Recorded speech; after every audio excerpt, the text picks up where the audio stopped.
Je vais maintenant appeler Franck Nathalie qui va exposer le résultat des chantiers sur la procédure pénale. J'excuse Jacques Baume, qui était le coéquipier de Franck et qui, pour des raisons vraiment impératives, ne peut pas être avec nous aujourd'hui. Franck, je vous cède la parole. Madame la ministre, mesdames et messieurs les hautes personnalités, je tiens tout d'abord, dans le prolongement de votre indication, Madame la ministre, à souligner le travail exceptionnel réalisé avec Jacques Baume, procureur général honoraire, et je regrette qu'il ne puisse pas être là aujourd'hui pour des raisons totalement indépendantes de sa volonté. Le cadre contraint dans le temps de nos travaux n'en a pas empêché le caractère intense et d'une extrême richesse. Bien au contraire. La consultation a été articulée autour d'un questionnaire initial qui a été adressé à l'ensemble des juridictions et des acteurs de la chaîne pénale, services d'enquête, magistrats, avocats. Il a été procédé à 4 journées d'audition à la chancellerie, à 3 déplacements ont eu lieu à Amiens, Reims et Aix-en-Provence. Vous étiez présente, Madame la ministre, à celui d'Amiens, ainsi que Monsieur le ministre de l'Intérieur. Et il est essentiel de souligner cette démarche commune, assez exceptionnelle, ainsi que la présence dans la même salle des services d'enquête, policiers, gendarmes, magistrats, sièges, parquets, mais encore de l'ensemble des directions représentées au plus haut niveau, en même temps que des acteurs de terrain.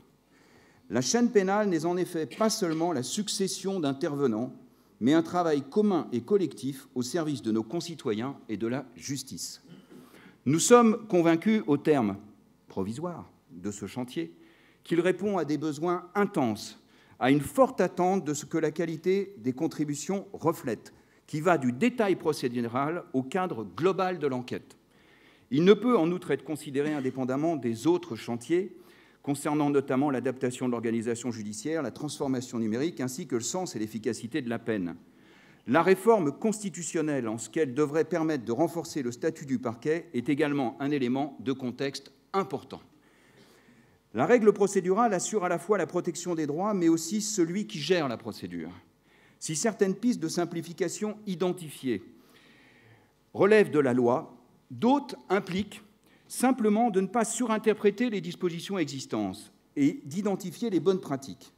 Notre réflexion s'est construite sur la base de la richesse des échanges et des contributions dans le cadre des principes fondamentaux de notre procédure pénale, énoncés par l'article préliminaire du Code de procédure pénale et des dispositions constitutionnelles et conventionnelles, notamment des directives de l'Union européenne, la jurisprudence du Conseil constitutionnel et la CEDH.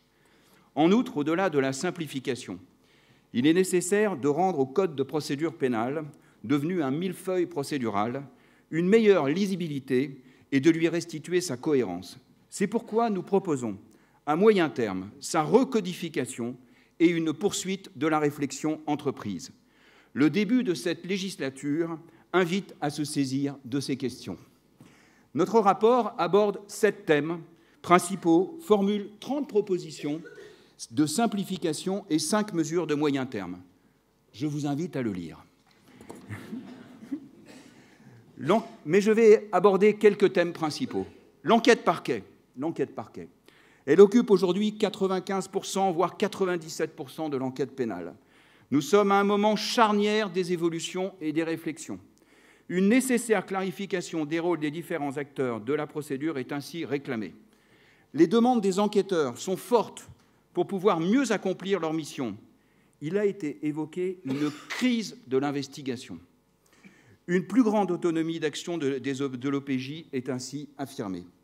Les magistrats du parquet souhaitent redonner du sens à leurs fonctions et un repositionnement orienté vers le contrôle de la légitimité des actes procéduraux et de leur qualité. Les magistrats du siège se recentrer sur leur mission de juge, ainsi un rôle du JLD sur le cœur de celle-ci, la liberté individuelle. Une place améliorée de la défense pour les avocats aux côtés des mises en cause et des victimes et plus de contradictoires.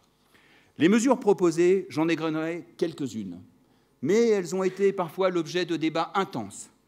La facilitation du placement sous scellé des réquisitions administratives, une compétence élargie des APJ pour certains actes d'enquête, l'habilitation unique des OPJ, l'extension de compétences au niveau national, un allègement des formalités de renouvellement de la garde à vue pour la criminalité organisée, une extension de la durée de la flagrance portée à 15 jours pour la période initiale, une clarification du régime des techniques spéciales d'enquête étendues aux crimes, un seuil unique pour le recours aux techniques spéciales d'enquête à 5 ans.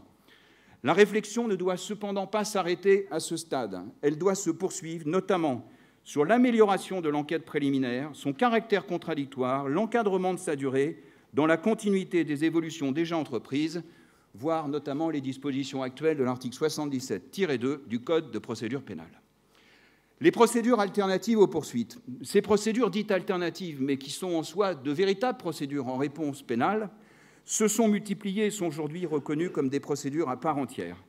Leur fonctionnement peut être amélioré. Il est ainsi proposé la fusion de la transaction et de la composition pénale, le développement de la forfaitisation au domaine contraventionnel, la simplification de l'ordonnance pénale et son extension aux infractions purement matérielles, l'extension de la comparution sur reconnaissance préalable de culpabilité, dite CRPC, l'organisation d'un débat contradictoire sur la proposition de peine, la simplification de la passerelle entre instruction et CRPC, l'amélioration du statut de la victime, souvent écartée de ces procédures, notamment par une information immédiate sur la peine prononcée, l'instauration d'un juge de la réparation saisi par une procédure simplifiée nous paraît aujourd'hui indispensable. L'instruction pénale, elle concerne les crimes et les procédures particulièrement complexes, ainsi que les plaintes reçues sur constitution de partie civile. Elle n'échappe pas aux interrogations sur sa lourdeur procédurale et les délais. Il est proposé le raccourcissement des délais et une facilitation des échanges par voie dématérialisée entre juges et avocats. Et dans un premier temps, même si ça paraît pas grand-chose, c'est essentiel, la possibilité de faciliter le recours à la lettre recommandée avec accusé de restitution dans toutes les procédures pour éviter des déplacements inutiles et qui encombrent le temps et des auxiliaires de justice et des greffiers. Un réexamen des conditions de constitution de partie civile qui sont parfois critiquées. La simplification de la procédure d'instruction en matière de presse. Nous avons reçu des propositions très précises sur ce point. Étudier la possibilité de suppression de l'instruction infrapôle, dont beaucoup nous ont souligné le seuil d'activité insuffisant, l'isolement et un caractère parfois à temps partiel de la fonction. La poursuite et le jugement. En la matière, de nouveaux dispositifs procéduraux ont été institués et ne sont sans doute pas insuffisamment exploités parce que pas suffisamment connus et utilisés. Ainsi, les dispositions de l'article 393 et de l'article 388.5 du Code de procédure pénale. Sont retenues les pistes suivantes, à la suite notamment des questions qui ont été posées à l'ensemble des juridictions, dont je remercie la très importante contribution. La création d'une procédure intermédiaire entre la comparution immédiate et l'information judiciaire, avec des mesures de contrainte prises par le JLD, mais à bref délai, 2 mois maximum, et possibilité pour les parties, pendant ce délai, de faire des demandes d'actes. Le regroupement de diverses procédures en cours pour un même prévenu, conciliable avec l'exercice des droits de la défense, notamment le temps de préparation du dossier. La clarification de la répartition entre collégialité et juge unique. La facilité des constitutions de partie civile des victimes jusqu'à l'audience. Et le maintien du système actuel des nullités, mais de réfléchir à des précisions concernant notamment la notion de grief qui apparaît dans l'article 802 du Code de procédure pénale. La Cour d'assises. Elle n'a pas échappé au débat. La place de la Cour d'assises et son fonctionnement a été soumis au débat et à la discussion, et des propositions ont été formulées par les différents intervenants, liées notamment à la complexité procédurale pour en conserver le caractère oral, mais aussi à l'encombrement actuel de ces juridictions. Il est proposé la faculté pour l'accusé de limiter l'appel au quantum de la peine, l'ouverture du dossier aux assesseurs, une nouvelle processus d'audition des témoins, la mise en délibéré ou le renvoi des intérêts civils, notamment devant le juge de la réparation. Je tiens à souligner à cet instant, d'une manière générale, les demandes unanimes d'améliorer les processus d'indemnisation des victimes, d'harmoniser notamment la procédure pénale avec les procédures devant la commission d'indemnisation des victimes et d'instaurer un juge de la réparation. Et enfin, il a été souligné à plusieurs reprises la nécessité d'engager les travaux sur l'instauration d'un tribunal criminel en première instance et le maintien de la cour d'assises en appel. Les besoins technologiques, un chapitre de rapport y est consacré, mais il a été fait un rapport sur ce point. Je voudrais quand même souligner 3 points. Ainsi, la mise en œuvre des procédures et des relations entre les acteurs de la chaîne pénale est permis par ces nouvelles procédures technologiques. La plainte en ligne, qui constitue une amélioration pour le citoyen, sous certaines conditions précises, a été retenue comme piste sérieuse et nécessaire de travail. Il faut favoriser la communication électronique en matière pénale et notamment développer le numéro unique de procédure pour avoir, à chaque stade de la procédure, à reprendre l'intégralité d'un dossier. Enfin, les logiciels de procédure sont fondamentaux et concernent les différentes phases de la procédure.